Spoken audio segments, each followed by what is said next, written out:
তো আমাদের আজকের প্রথম হচ্ছে যে কি ফিজিক্স প্রথম পত্রের হচ্ছে যে কি ভেক্টর চ্যাপ্টারটা নিয়ে আমরা আলোচনা করব।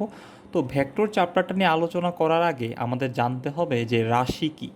তো আমরা হয়তো জানি হচ্ছে রাশি হচ্ছে ভৌত জগতে যা কিছু পরিমাপ যোগ্য তাই হচ্ছে রাশি। তো রাশিকে হচ্ছে দুইটি হচ্ছে ভাগে ভাগ করা হয়েছে। তো একটি হচ্ছে রাশিকে আমরা দুইটা ভাগে বলতে পারি, একটা হচ্ছে স্কেলার রাশি এবং আরেকটা বলতে পারি হচ্ছে ভেক্টর রাশি। তো আমরা স্কেলার রাশি এবং ভেক্টর রাশি সংজ্ঞা যদি জানতে চাই তাহলে বলতে পারি যে যার মান আছে কিন্তু দিক নেই তাকে বলতে পারে হচ্ছে গিয়ে কি স্কেলার রাশি। মানে হচ্ছে মান আছে কি নেই কিন্তু দিক নেই। তাহলে আমরা বলতে পারি যার মান আছে কিন্তু দিক নেই এমন একটা হচ্ছে উদাহরণ যদি দিই তাহলে আমরা বলতে পারি অতিক্রান্ত দূরত্ব। কারণ হচ্ছে তুমি তোমার অবস্থান থেকে যে কোনো দিকেই যাও তোমার কিন্তু ওই দূরত্বটাকে কাউন্ট করতে হবে। তাই হচ্ছে যে কি মানটা ম্যাটার করে দিকটা ম্যাটার করতেছে না, ঠিক আছে। কিন্তু যদি আমরা ভেক্টর জানতে চাই তখন তখন আমরা বলবো যার মান ও দিক উভয়ই আছে। কী আছে? মানও আছে সাথে সাথে দিকও আছে। যেমন আমরা বলতে পারি স্মরণ। তো স্মরণ কি? স্মরণ হচ্ছে মান, যার মানও থাকবে দিকও থাকবে। মনে করো তোমরা হয়তো জানো একটা নির্দিষ্ট বিন্দু থেকে যাত্রা শুরু করে সম্পূর্ণ পথ ঘুরে যদি আবার ওই বিন্দুতে ফিরে আসে তখন কিন্তু তার হচ্ছে যে কি স্মরণ শূন্য হয়ে যায়। চলুন ভাইয়া একটা হচ্ছে উদাহরণের সাহায্যে দেখাই ঘটনাটাকে। তো এ থেকে বি এর দিকে হচ্ছে একটা বস্তু যাবে, আবার বি থেকে হচ্ছে সিতে এতে ফিরে আসবে। তো এ থেকে হচ্ছে বিতে যখন যাইতেছে তখন তার দূরত্ব আমরা ধরে নিলাম হচ্ছে 5 মিটার। কতটুকু ধরে নিলাম? 5 মিটার। এখন যাওয়ার জন্য যেহেতু 5 মিটার হবে অবশ্যই আসার জন্য কি হবে? সেম আমাদের হচ্ছে কি 5 মিটার হবে। তো যাওয়ার জন্য যদি 5 মিটার হয়, আসার জন্য যদি 5 মিটার হয়, তাহলে তার অতিক্রান্ত দূরত্ব কিন্তু আমরা বলবো অতিক্রান্ত দূরত্ব কিন্তু আমরা বলবো যে 10 মিটার। কারণ এটা আমাদের দিকের সাথে রিলেটেড না। কিন্তু আমরা যদি স্মরণ চিন্তা করি, স্মরণের ক্ষেত্রে ঘটনাটা হচ্ছে দিকের উপর নির্ভরশীল। তাহলে যাওয়ার জন্য হচ্ছে যে কি প্লাস, আসার জন্য হচ্ছে যে কি তাহলে মাইনাস। তাহলে মোট স্মরণ বা যদি যোগ করো তাহলে চলে আসবে শূন্য। তাহলে মান আর দিকের সাথে যে রিলেটেবল যে জিনিসটা আছে তাহলে আমরা বলতে পারি যে স্মরণ হচ্ছে যে কি দিকের উপর নির্ভরশীল এবং মান তো অবশ্যই, তাহলে হচ্ছে এটা আমাদের একটা ভেক্টর রাশি। তাহলে আর অতিক্রান্ত দূরত্ব হচ্ছে স্কেলার রাশি, কারণ হচ্ছে শুধু মানের উপর নির্ভরশীল, দিকের উপর নির্ভরশীল নয়। তাহলে আমরা স্কেলার রাশি ভেক্টর রাশি নিয়ে হচ্ছে গিয়ে কি কিছুটা হচ্ছে ধারণা নিয়ে নিলাম। তো এবার হচ্ছে আমরা চলে যাই হচ্ছে ইন্টারের নতুন আরেকটা টপিক, সেটা হচ্ছে এক্স ইজ ইকুয়াল টু হচ্ছে কজ আলফা আর ওয়াই ইজ ইকুয়াল টু হচ্ছে সাইন আলফা। তো কথাটা হচ্ছে X is equal to cos alpha, Y is equal to sine alpha তুমি হচ্ছে জানো। তো এই জিনিসটা হচ্ছে জানার আগে তোমাকে ইন্টারের কিছু বেসিক জিনিস নিয়ে আলোচনা করতে হবে, সেটা হচ্ছে লম্বভূমি অতিভুজ নিয়ে। তো আমরা লম্বভূমি অতিভুজটা একটু হচ্ছে যদি শিখে আসি, তো এই জায়গার মধ্যে আমরা একটা জিনিস হচ্ছে বলতে পারি, চিত্রটা একটু এঁকে নেই। এইটা হচ্ছে একটা সমকোণী ত্রিভুজের কথা যদি আমরা বলি, আমরা মনে হয় পিথাগোরাসের কথা সবার মনে আছে। তো পিথাগোরাস বলে দিয়েছিল সমকোণের বিপরীত বাহু সবসময় কী হবে? অতিভুজ হবে। এবং বলে দিছিল যে হচ্ছে কি ভূমির সংলগ্ন হচ্ছে বা সন্নিহিত বাহু সংলগ্ন যেটা থাকবে এটাকে আমরা বলবো ভূমি, আর বাকি যেটা থাকলো এটা হচ্ছে আমাদের জন্য লম্ব। তো আমরা কিন্তু লম্বভূমি অতিভুজ হচ্ছে জানলাম, কিন্তু ভাইয়া সবসময় কি থিটাটা সবসময় সমকোণ বা 90 ডিগ্রিতে থাকবে? এমনটা কিন্তু না। আমরা যদি এবিসি দ্বারা কনভার্ট করি তাহলে সবসময় যে কোণটা বিতেই থাকবে এমনটা না। এটা কিন্তু এতেও হতে পারে, সিতেও হতে পারে। তো আমরা যদি একটা চিত্র একটা আঁকি যে এ বিন্দুর জন্য উৎপন্ন কোণটা দিয়ে, তাহলে যদি আমরা এ বিন্দুর জন্য উৎপন্ন কোণ দেই তখন আমাদেরও কি ভাইয়া এটা অতিভুজ, এটা লম্ব, এটা ভূমি হবে? কিন্তু না ভাইয়া, তখন এটা হবে না। কেন হবে না তার একটা ঘটনা বলে রাখি। তোমাদের মাথায় রাখতে হবে যদি উৎপন্ন কোণটা সমকোণ ছাড়া অন্য যে কোনো জায়গায় হয় তখন মাথায় রাখতে হবে থিটার বিপরীত বাহু হচ্ছে লম্ব। এই জিনিসটা একটু সবাই একটু নোট করে নাও খাতার মধ্যে, যে থিটার বিপরীত বাহুকে কী বলে? হচ্ছে লম্ব বলে। তাই এটা যদি উৎপন্ন কোণ বা থিটা হয়, যদি উৎপন্ন কোণ এতে থাকে তাহলে লম্বটা কোনটা, থিটার বিপরীত বাহু কোনটা হচ্ছে বিসি। তাহলে আমরা বিসিকে বলবো কি? লম্ব। আর সমকোণের বিপরীত বাহু ভাইয়া সবসময় হচ্ছে অতিভুজ। তাহলে হচ্ছে এটা অতিভুজ, তাহলে এটা হচ্ছে যে কি আমাদের ভূমি। তাহলে একটা ধারণা আমাদের ছিল ভূমি সবসময় হচ্ছে এক অক্ষের সমান্তরাল হবে, এটা কিন্তু না। তাহলে হচ্ছে আমরা বুঝে গেলাম যে সবসময় ভূমি এক্স অক্ষের সমান্তরালই হয় না এবং লম্বও সবসময় কিসের সাপেক্ষে হয় না, ওয়াইয়ের সমান্তরাল হয় না। এই ধারণাটা আমরা প্রথমত ভুল প্রমাণ করলাম। এখন ভাইয়া নতুন আমরা তাহলে আরেকটা হচ্ছে কোণ উৎপন্ন করি, সেটা হচ্ছে কোথায় থাকবে, সি বিন্দুতে থাকবে। এবার সবার কাজ হচ্ছে ভাইয়া সবাই ভিডিওটাকে পজ করো, ভিডিওটাকে পজ করে হচ্ছে যে কি নিজেরা হচ্ছে কি এটা একটু লিখে নাও, নিজেরা লিখো এই জায়গার মধ্যে হচ্ছে আমার পরে হচ্ছে ভিডিওটার সাথে মিলিয়ে নিও যে হচ্ছে তোমারটা হইতেছে কিনা, এতক্ষণ কি বুঝতে পারছো, না বুঝলে আবার ব্যাকে যাও, আবার ভিডিওটা একটু দেখে নাও। তো হচ্ছে এবার আমরা মনে করতেছি যে সবাই হচ্ছে ভিডিওটা পজ করছো এবং হচ্ছে যে কি সি বিন্দুর জন্য উৎপন্ন সি যদি উৎপন্ন কোণ হয় তখন লম্বভূমি অতিভুজা তুমি লিখে নিছো। তো এবার যদি আমি উৎপন্ন কোণটার সাপেক্ষে যদি বলতে চাই সি এর সাপেক্ষে, তাহলে থিটার বিপরীত বাহু কোনটা হলো ভাইয়া, আমাদের হচ্ছে এবি বাহু। তাহলে এটা হচ্ছে আমাদের জন্য এখন কি লম্ব। এটা তো সবসময় হচ্ছে অতিভুজ, কারণ আমরা বলে দিচ্ছি হচ্ছে সমকোণের বিপরীত বা 90 ডিগ্রি বিপরীতে যেটা থাকে এটা অতিভুজ হবে। এটা হচ্ছে তাহলে আমাদের ভূমি। তাহলে আমরা কিন্তু লম্ব ভূমি অতিভুজে যে ধারণাটা ছিল যে হচ্ছে সবসময় মনে হয় সেটা এক্স অক্ষ বরাবর ভূমি হয় বা ওয়াই অক্ষ বরাবর সবসময় লম্ব হয়, এই ধারণাটা ভুল প্রমাণ করলাম। এবং উৎপন্ন কোণের সাথে সাথে যে লম্বভূমি অতিভুজটা চেঞ্জ হতে পারে সেটা হচ্ছে আমরা জেনে নিলাম। এখন আমি আবার একটু বলে দিই, সবসময় মাথায় শুধু একটা জিনিসই রাখবা, সমকোণের বিপরীত বাহুকে বলে হচ্ছে যে কি অতিভুজ, আর থিটার বিপরীত বাহুকে বলে হচ্ছে যে কি লম্ব। এই দুইটা জিনিস মাথায় রাখলে ভাই আমার মনে হয় না হচ্ছে কি লম্বভূমি অতিভুজ নিয়ে আর কোনো ধরনের প্রবলেম হতে পারে। তো এটা ছিল আমাদের ত্রিভুজ রিলেটেড বা হচ্ছে কি উৎপন্ন কোণের সাথে যে লম্বভূমি অতিভুজের যে ঘটনাটা থাকে তার হচ্ছে যে এটার বেসিক কনসেপ্ট। তো এবার হচ্ছে আমরা চলে যাব আমাদের ইন্টারের সব থেকে হচ্ছে গুরুত্বপূর্ণ একটা টপিক, সেটা হচ্ছে এক্স ইজ ইকুয়াল টু আমরা বলি হচ্ছে cos alpha, Y is equal to বলি হচ্ছে যে কি সাইন আলফা। এখন ভাই এটা কেন বলি, কারো কি কখনো প্রশ্ন আসছে ভাই এটা আমরা কেন বলি? আমাদের ইন্টারের 90% স্টুডেন্ট বা ম্যাক্সিমাম স্টুডেন্টে হচ্ছে কী করে, এটা মুখস্থ করে না, কিন্তু তার হচ্ছে পর্যাপ্ত কারণটা আমরা জানি না। তো আমরা এবার এই অঙ্কের ক্ষেত্রে আমরা এখন জেনে নিব যে কেন হচ্ছে এক্স ইজ ইকুয়াল টু সবসময় কস থিটাই হয় আর ওয়াই ইকুয়াল টু কেনই হচ্ছে যে কি সাইন থিটা বা আলফা হয়। এখন এই জিনিসটা জানার আগে তো আমরা মনে হয় জানি যে আমরা নর্মালি 3টা ত্রিকোণমিতিক ফ্যাক্টর নিয়ে হচ্ছে বেশি কাজ করি, একটা হচ্ছে সাইন, একটা হচ্ছে কজ, আর একটা হচ্ছে যে কি টেন, আর বাকিগুলো তো তার হচ্ছে উল্টা প্রসেস। তো হচ্ছে এগুলো নিয়ে আমাদের অতটা হচ্ছে কাজ করা লাগে না। তো হচ্ছে যে কি আমরা এই 3টা জিনিস নিয়ে একটু কাজ করে নিই। তো এক্স ইজ ইকুয়াল টু আমাদের কটা ত্রিকোণমিতিক ফ্যাক্টর নিয়ে যায় 3টা। তো আমরা সাইন কজ আর টেনের ঘটনাটা লিখে রাখি। তো এক্স ইজ ইকুয়াল টু কী লিখবো, সাইন আলফাও লিখবো, কজ আলফাও লিখবো, সাথে সাথে কী লিখবো, টেন আলফাও লিখে দিই। তাইলে এখন ভাই আমরা এক্স অক্ষের একটু চিত্রটা একটু আঁকি। তো আমরা মনে হয় জানি এক্স অক্ষ মানে হচ্ছে শুধু হচ্ছে যে কি ঘটনাটা, এটাকে আমরা বলতে পারি এক্স অক্ষ। ভাইয়া এখন এটা হচ্ছে এক্স অক্ষ বরাবর হচ্ছে কত ডিগ্রি কোণ উৎপন্ন করে, 0 ডিগ্রি। কিন্তু তোমাদের মনে প্রশ্ন আসতে পারে ভাইয়া এক্স অক্ষ বরাবর 0 ডিগ্রি, এটা তো একটা সরল রেখা হয়ে গেছে, তাহলে তো এক সরল কোণ বা 180 ডিগ্রি হওয়ার কথা। আমরা একটু 9-10-এর বেসিক কনসেপ্ট একটু চলে যাই। আমাদের একটা 4টা কোয়াড্রেন্ট নিয়ে কাজ ছিল ক্লাস 9-10-এর হচ্ছে বেসিক কনসেপ্টে। তো ওই জায়গার ক্ষেত্রে আমরা আমাদের হচ্ছে দেখা হয়েছিল যে এই দিক বরাবর যে ইয়েটা ছিল এটাকে আমরা বলতাম যে প্রথম কোয়াড্রেন্টের যে দাগটা ছিল এটাকে বলতাম 0 ডিগ্রি। থার্ড কোয়াড্রেন্ট যাওয়ার আগে যে ঘটনা ছিল এটা হচ্ছে 180 ডিগ্রি। তাহলে একটু চিন্তা করো, সামনের দিকে শুধু সামনের দিকে যাওয়ার ঘটনা কত ডিগ্রি, 0 ডিগ্রি। ওই অবস্থান থেকে আবার যদি পিছনে ফিরে আসি তাহলে আমরা এটাকে বলতে পারি এক সরল রেখা বা এক সরল কোণ বা হচ্ছে 180 ডিগ্রি। তাহলে মাথায় রাখতে হবে শুধু যদি সামনের দিকে যাওয়ার ঘটনাটা বলি তাহলে হবে শুধু হচ্ছে এক্স ইকুয়াল টু কত ডিগ্রি হবে, হচ্ছে 0 ডিগ্রি হবে। তাহলে তোমার কাজ হচ্ছে এবার সবগুলোর ক্ষেত্রে হচ্ছে 0 ডিগ্রিটা একটু বসায় দাও। কত ডিগ্রি করে বসায় দিবা, 0 ডিগ্রি করে বসায় দাও। তাহলে হচ্ছে আমরা বসায় দিই সাইন 0 ডিগ্রি, কস 0 ডিগ্রি, তারপর হচ্ছে টেন 0 ডিগ্রি। তাহলে বসায় দেওয়ার পরে আমরা দেখতেছি যে সাইন 0 ডিগ্রি যদি হয় তাহলে হচ্ছে এটা সাইন 0-এর মান কত, 0, কস 0-এর মান কত, 1, টেন 0-এর মান কত, 0। তাইলে আমরা এতটুকু পর্যন্ত একটা জিনিস বুঝে গেলাম। তাইলে এবার হচ্ছে যে আমার কাজ হচ্ছে একটু দেখো এক্স অক্ষ বরাবর যে সাইন যেটা পাইতেছে এটা কিন্তু তার কোনো বাস্তব মান দিতেছে না, কোনো ভ্যারিড মান দিতেছে না বা 1, 2 এরকম কিছু দিতেছে না। সে 0 মানে তার হচ্ছে কোনো ওই অক্ষ বরাবর তার কি নেই, কোনো মানই পাওয়া যাইতেছে না। তাহলে কি সাইন বরাবর কি তাহলে কাজ করবে, এক্স তাহলে সাইন বরাবর কাজ করতেছে না। কিন্তু আমরা যদি দেখি কজের ক্ষেত্রে কিন্তু মান দিতেছে কত, 1। তাহলে আমরা বুঝতে পারতেছি হয়তো যে হচ্ছে কি কজ এখানে হচ্ছে কি কাজ করবে। টেনের ক্ষেত্রেও যদি দেখি তাহলে হচ্ছে কি সে কাজ করতেছে না। তাহলে আমরা বুঝে গেলাম যে এক্স ইজ ইকুয়াল টু কত কী হবে, সবসময় কজ আলফাই হবে, অন্য কিছু হবে না। এবার ভাই আমি আবারও বলি ভিডিওটাকে পজ করো। এবার হচ্ছে পজ করে হচ্ছে কি তুমি ওয়াই অক্ষের জন্য এটা একটু এঁকে নাও। তাহলে ওয়াই অক্ষটা যদি এঁকে ফেলতে পারো তাহলে বুঝে যাবা যে তুমি হচ্ছে আমার ঘটনাটা হচ্ছে বুঝে গেছো। এখন ভাইয়া আমি হচ্ছে ধরে নিলাম তুমি হচ্ছে ওয়াই এক্সেরটা বুঝছো। এবার হচ্ছে আমরা ওয়াইটা নিয়ে হচ্ছে কাজ করো। ওয়াই অক্ষ বরাবর আমরা জানি যে সাইন আলফা। এখন ভাইয়া সাইন আলফাটা হচ্ছে আমি আপনার কথা বিশ্বাস করতেছি না, তাহলে হচ্ছে আমরা আবার একটু চিত্রটা একটু এঁকে নিই।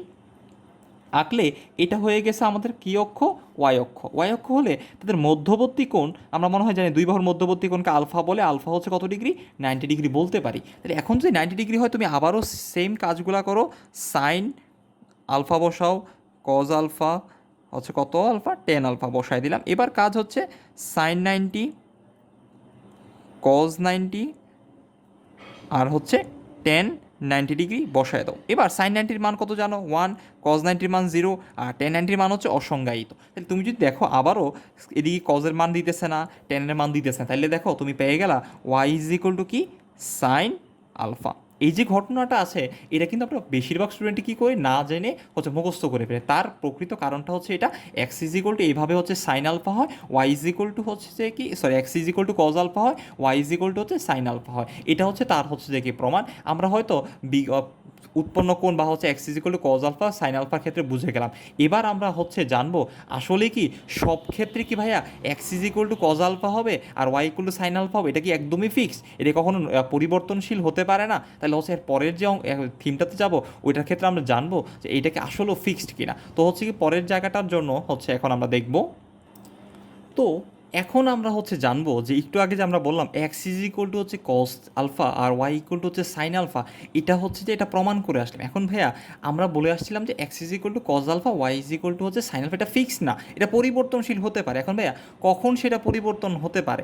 আমরা মনে হয় জানি যে উৎপন্ন কোণের উপর ডিপেন্ড করে হচ্ছে কি লম্বভূমি অতিভুজও চেঞ্জ হয়, তাহলে নিশ্চয়ই উৎপন্ন কোণের উপর ভিত্তি করে তার হচ্ছে কি x is equal to cos alpha, Y is equal to sine আলফাটা পরিবর্তন হতে পারে।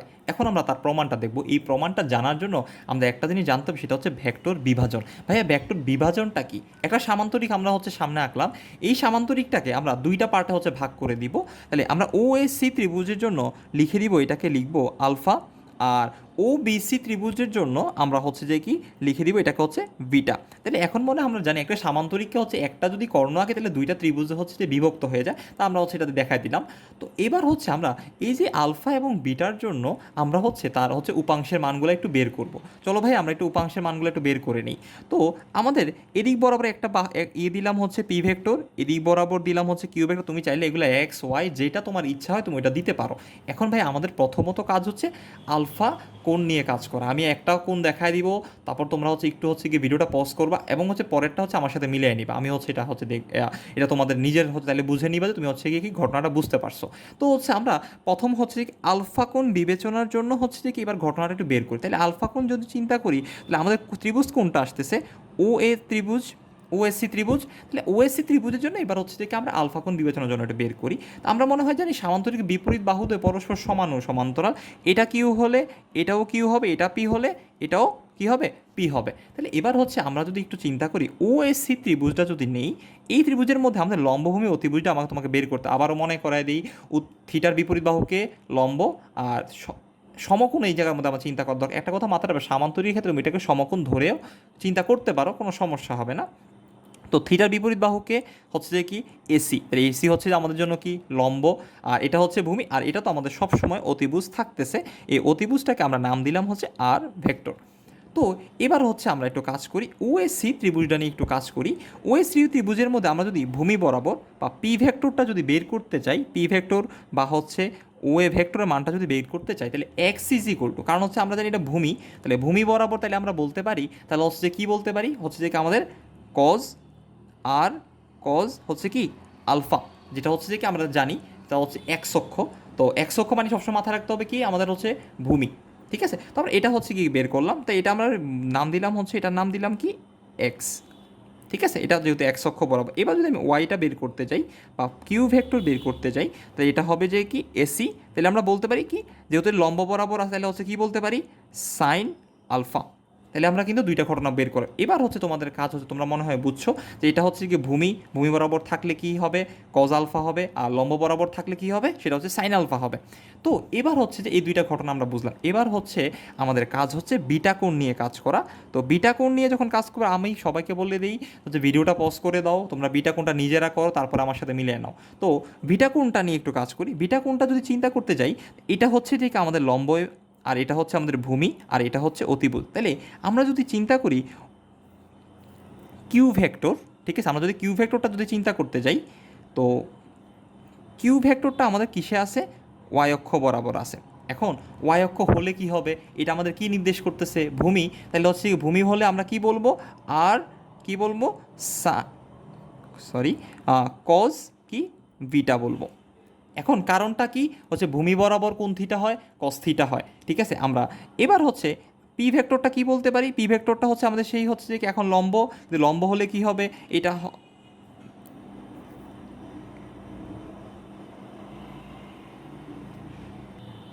তো এক্স কিন্তু এখন আমাদের কি নেই, সেটা কিন্তু আমাদের জন্য এখন ভূমি নেই, এটা চলে গেছে কি লম্বতে। তাহলে আমরা ওই জায়গার মধ্যে কি বলবো, আর সাইন কি বলবো, বিটা বলবো। তা আমি ঘটনাটা বিটার জন্য ঘটনাটা আরেকবার হচ্ছে তোমাদের বলে দিতেছি। এই যার মধ্যে সবাই যে ভুলটা করে, উৎপন্ন কোণের উপর ডিপেন্ড করে এটা আমাদের কী হয়ে গেছে, এখন আমাদের জন্য লম্ব ভূমিটা হচ্ছে চেঞ্জ হয়ে গেছে। তা আমরা যদি বিটা কোণ বিবেচনার জন্য আবার একটু চিন্তা করি, বলতেছে এই যে ওবি যেটা যাইতেছে এটা কিন্তু আমাদের হিসাব মতো এটা কি আছে, লম্ব আছে, কিন্তু উৎপন্ন কোণ যখন বিবেচনায় আসলাম এটা আমাদের জন্য এখন কি হয়ে গেল, ভূমি হয়ে গেল। এখন আমরা মনে হয় জানি ভূমি বরাবর কোণ থিটা হবে কস থিটা, কিন্তু অক্ষটা কিন্তু চেঞ্জ হয় নাই, অক্ষ কিন্তু অক্ষর জায়গায় রয়ে গেছে, ওয়াই রয়ে গেছে। এটা হচ্ছে ওয়াই ওয়াইয়ের জায়গায় থাকবে, কিন্তু ভূমির জন্য সেটার মধ্যে কি হবে, কজ বিটা হবে। সেম প্রসিডিওরে বিসি বরাবর কে কাজ করতেছে, বিসি বরাবর আমাদের হিসাব মতো হচ্ছে কি এক্স, কিন্তু ঘটনা হচ্ছে উৎপন্ন কোণের জন্য আমরা এটা হয়ে গেছে কি লম্ব, তার জন্য হচ্ছে এক্স অক্ষ বরাবর তখন কিন্তু এক্স আসছে, কারণ হচ্ছে পিভেক এদিকে আমাদের বিপরীত বাহুদ যেহেতু সমান, তাহলে হচ্ছে কি এটাও এক্স হলে এটাও এক্স হবে, তাহলে এক্স অক্ষ বরাবর কিন্তু আসে, কিন্তু জিনিসটা হয়ে গেছে এখন উৎপন্ন কোণের জন্য কি হয়ে গেছে, এটা হয়ে গেছে আমাদের জন্য লম্ব, তাই হচ্ছে কি আর সাইন হচ্ছে বিটা চলে আসলো। তাহলে আমরা যেই ঘটনাটা হচ্ছে একটু দেখি যে এক্স ইজ ইকুয়াল প্রথম চিত্রের মধ্যে কিন্তু ঠিক ছিল এক্স ইজ ইকুয়াল টু হচ্ছে কজ আলফা, দ্বিতীয়টার ক্ষেত্রে ছিল ওয়াই ইজ ইকুয়াল টু হচ্ছে সাইন আলফা, কিন্তু ঘটনাটা হচ্ছে আমরা যদি বিটা কোণ চিন্তা করতে যাই, ওয়াই ইজ ইকুয়াল টু চলে আসছে কে কজ বিটা, আর এক্স ইকুয়াল টু চলে আসছে হচ্ছে যে কি সাইন বিটা। তাহলে ভাইয়া একটু আগে যে প্রমাণ করলেন এটাকে তাহলে ভুল প্রমাণ করলেন, ভাইয়া ভুল প্রমাণ না, আমরা একটা ওয়ার্ড ভুল শিখি, সেটা হচ্ছে X is equal to cos alpha Y equal to sine alpha না, এটা হবে ভূমি বরাবর হচ্ছে কজ আলফা আর লম্ব বরাবর হচ্ছে সাইন আলফা। এই জিনিসটা আমরা হচ্ছে ভুল শিখি, এজন্য হচ্ছে এই ভিডিওটা হচ্ছে প্রথমত হচ্ছে বানানোর জন্য কাজটা হচ্ছে X is equal to cos alpha, এটা হবে ভূমি বরাবর হচ্ছে কজ আলফা, লম্ব বরাবর হচ্ছে সাইন আলফা। এজন্য হচ্ছে যে এই প্রমাণটা হচ্ছে আমাদের জানা লাগবে, এই তখনই তুমি বুঝতে পারবা যে ঘটনা শুধু এক্স ইজ ইকুয়াল টু হচ্ছে কজ আলফা না, আর ওয়াই ইজ ইকুয়াল টু বরাবরই হচ্ছে কি নয় সাইন আলফা নয়, এটা হচ্ছে চেঞ্জ হতে পারে উৎপন্ন কোণের উপর, যেটা হচ্ছে ভেক্টর বিভাজনের মাধ্যমে এটা হচ্ছে আমরা জানতে পারি। এবার হচ্ছে আমরা জানবো এতক্ষণ যে আমরা x is equal to cos theta বা y is equal to sine theta, এটা যে সত্য মানে হচ্ছে এটা সত্য নয়, বা এটা যে ভূমি বরাবর কজ আলফা বা লম্ব বরাবর হচ্ছে সাইন আলফা, এটা যে হচ্ছে জানলাম, এখন যদি ভাই আমরা একটা অঙ্ক না করি তাহলে কিন্তু তার সত্যতাটা প্রমাণ করতে পারবো না। তো চলো ভাই আমরা একটা অঙ্ক করি, অঙ্কের মাধ্যমে আমরা তার সত্যতাটা প্রমাণ করি। অঙ্কটা হচ্ছে 30 নিউটনের একটা বল ওয়াই অক্ষের সাথে 60 ডিগ্রি কোণে হচ্ছে আনত, বলটির এক্স ও ওয়াই অক্ষ বরাবর লম্ব উপাংশ কত। তাহলে আমাদের এক্সের জন্য বের করতে ওয়াইয়ের জন্য বের করতে, আমরা দুইটা ঘটনা হচ্ছে একটু এঁকে নেই, একটা চিত্র না আঁকলেই নয়, তো চিত্রটা একটু এঁকে নেই। চিত্রটা হচ্ছে এমন, তো 60 ডিগ্রি কোণে আনত করলাম, ধরো এটা হচ্ছে যে কি আমাদের জন্য সেই 60 ডিগ্রি, আমরা এটাকে হচ্ছে যে কি একটু একটু চিত্রটা একটু ফুলফিল করে নিলাম। এটা যদি 60 ডিগ্রি হয় আমরা বলতে পারি এটা অবশ্যই কত ডিগ্রি হবে, 30 ডিগ্রি। 90 থেকে 60 বিয়োগ দিলে হচ্ছে এটাও 30 ডিগ্রি চলে আসে। এখন আমাদের এক্স অক্ষ বরাবর বের করতে আমরা পি এক্স ধরে নিই, এটাকে হচ্ছে পি ওয়াই ধরে নিই, যদিও এটা একটা সামান্তরিক হবে। আমি হচ্ছে গিয়ে কি তো এটা যদি সামান্তরিক হয় এটাও পি ওয়াই হবে, এটাও হবে কি পি এক্স হবে। তাহলে আমি যদি এটাকে ও এ সি বি দ্বারা একটু কনভার্ট করে নেই, তাহলে আমি যদি নিচের কোণটাকে ধরি আলফা, উপরে কোণটাকে যদি ধরি বিটা, তাহলে কিন্তু একটা ঘটনা হচ্ছে তোমাদের জানতে হবে যে ভাইয়া আমি যদি আলফা কোণ দিয়ে যদি দুটো উপাংশ বের করি এবং বিটা কোণ দিয়ে দুইটা উপাংশ যদি বের করি তাহলে কি দুইটা সমান হবে, তোমাদের মনে এটা প্রশ্ন আসতে পারে। চলো ভাই আর আমরা হচ্ছে এই সমানটা হচ্ছে দেখি হয় কি না। তো আমরা প্রথমেই কাজ করব, আলফা ইজ ইকুয়াল টু হচ্ছে কত ডিগ্রির জন্য, 30 ডিগ্রির জন্য। Alpha is equal to 30 degree যদি হয় তাহলে আমরা একটু চিন্তা করি, এক্স হচ্ছে এটা যদি থিটা হয় এটা হচ্ছে লম্ব, এটা হচ্ছে যে কি ভূমি, তাহলে ভূমি হচ্ছে পি এক্স, আমরা জানি ভূমি বরাবর কোন থিটা কাজ করে হচ্ছে যে কি কস থিটা কাজ করে, তাহলে আমরা এদিক বরাবর কত নিউটন কাজ করতেছে 30 নিউটন, তাহলে আমরা লিখতে পারি যে 30 কজ 30 ডিগ্রি, যেহেতু হচ্ছে কি কজ হচ্ছে ভূমি বরাবর, এটা যদি আমরা মনে হয় জানি কজ হচ্ছে 30-র মান হচ্ছে কত √3 হচ্ছে 2, তাহলে আমরা যদি এটা কেটে দিই তাহলে হচ্ছে 15 চলে আসবে, তাহলে আমরা পাবো 15√3 পাবো। এবার যদি আমরা ওয়াই অক্ষটা বের করি তাহলে আমরা একটু দেখো, ওয়াই অক্ষ বের করা মানে হচ্ছে কি লম্ব বরাবর, তাহলে লম্ব বরাবর কোন থিটা হবে, সাইন থিটা হবে, তাহলে আমরা লিখতে পারি 30 সাইন 30, তো সাইন 30 মান তো তোমরা মনে হয় জানো, সেটা হচ্ছে কি হাফ। তাহলে হচ্ছে হাফ বসাই দিলাম, চলে আসলো 15 নিউটন করে। তাহলে আমরা কিন্তু দুইটা হচ্ছে বের করি। এখন ভাইয়া কথা হচ্ছে, আপনি তাহলে আমাকে প্রমাণ করে দেখান যে বিটা যদি আমি ধরে করে তাহলেও ঘটনাটা কি আসতেছে, সেম আসতেছে। চলো ভাইয়া আমরা বিটাটা নিয়ে এবার একটু কাজ করি। তাহলে বিটা কত ডিগ্রি, তাহলে 60 ডিগ্রি, যেটা হচ্ছে আমাদের জন্য হচ্ছে কি সব থেকে আকর্ষণীয় জিনিসটা হচ্ছে আমরা সমান প্রমাণ করতে পারি কি পারি না সেটা দেখার জন্য। আমরা বিটা যদি চিন্তা করি, আমরা যদি এবার এক্স অক্ষ চিন্তা করি, এক্স কিন্তু এইটা কিন্তু এখন কিন্তু কি না, ভূমি না, এটা এখন কিছু চলে গেছে লম্ব, কারণ উৎপন্ন কোণ থিটার বিপরীত বাহু। লম্ব বরাবর কোণ থিটা কাজ করবে, লম্ব বরাবর কাজ করবে হচ্ছে তোমার কোণ থিটা সাইন থিটা। তো লিখে দাও সাইন কত ডিগ্রি, 60 ডিগ্রি। তো সাইন 60 ডিগ্রির মান কত আসতেছে, সাইন 60-র মান আসতেছে যে হচ্ছে √3/2। তো হচ্ছে কি √3/2 দিয়ে কাটলে 15, তাহলে হচ্ছে যে কত আসতেছে 15√3 নিউটন। তাহলে এক্স অক্ষ পেলাম। এবার যদি ওয়াই অক্ষ চিন্তা করি, ওয়াই অক্ষের জন্য এখন কিন্তু এটা ওয়াই না, এই ওয়াই কিন্তু এখন লম্ব না, ওয়াই এখন হয়ে গেছে কি ভূমি। তাহলে হচ্ছে কি ওয়াই অক্ষ বরাবর তাহলে ভূমি হলে কোন থিটা হবে, কজ 60 ডিগ্রি। তো কজ 60 যদি বসায় দাও তাহলে হচ্ছে কি কত আসবে, 30 × হচ্ছে হাফ ইকুয়াল টু হচ্ছে কত আসবে, 15 নিউটন। এখন আমাদের কাছে সেই কাঙ্ক্ষিত অঙ্কটা চলে আসছে। এখন যদি আমরা একটু ম্যাচ করাই, দেখো পিএক্স আগে যা ছিল পরেও সেম, পি অফ ওয়াই আগে যা ছিল পরেও সেম আছে, মানে আলফার জন্য যা আমরা হচ্ছে যে কি পিএক্স পাইছিলাম, বিটার জন্য কিন্তু যদি পিএক্স বের করি তখন কিন্তু সেম মান দিতেছে। এবং যদি হচ্ছে যে কি পি অফ ওয়াই যদি হচ্ছে যে কি আলফার জন্য হচ্ছে 15 নিউটন দিতেছে, বিটার জন্যই কিন্তু সেম হচ্ছে আমাদের কি নিউটন দিতেছে, 15 নিউটন দিতেছে। তাহলে আমরা যে প্রমাণটা করলাম এটা আসলে তাহলে সত্যতা রয়েছে। তাহলে আমাদের এই ধারণাগুলো হচ্ছে আমরা মোটামুটি ক্লিয়ার করার চেষ্টা করছি। এবং হচ্ছে যদি প্রবলেম থাকে ভিডিওগুলো একটু আবার দেখে নিবা, আর হচ্ছে প্রতিটা পার্টকে তুমি পজ করে করে দেখলে তুমি হচ্ছে নিজেও আরেকটু হচ্ছে গিয়ে জানার চেষ্টাটা বাড়বে। তো আমরা পরের ভিডিওতে আমরা জানবো নদী নৌকা। এখন নদী নৌকা নিয়ে এটা অনেক বিশালতা থাকে, তো এই বিশালতাকে আমরা জাস্ট একটা সূত্রের মাধ্যমে কনভার্ট করার চেষ্টা করছি। এটা হচ্ছে S=VT। আমরা যদি এই একটা সূত্র শিখি তাহলে হচ্ছে আমাদের আর অন্য কোনো সূত্র শিখা লাগবে না। তাহলে হচ্ছে লব্ধির সূত্র, ভাইয়া ট্যান থিটা সূত্র আমাকে অনেক হচ্ছে প্যারা দিতেছে, ভাই আমরা কিছুতেই যাব না। আমরা চেষ্টা করবো যে S=VT দিয়ে হচ্ছে শেখার জন্য। তো পরের ভিডিওটার জন্য সবাইকে হচ্ছে গিয়ে কি আমন্ত্রণ দিলে সবাই দেখবে পরের ভিডিও। এবং যদি এটা ভালো লাগে অবশ্যই নিজের ফ্রেন্ডদের মধ্যে হচ্ছে শেয়ার করবা, হচ্ছে গিয়ে কমেন্ট করে হচ্ছে আমাদের সাথে থাকবা। ধন্যবাদ সবাইকে।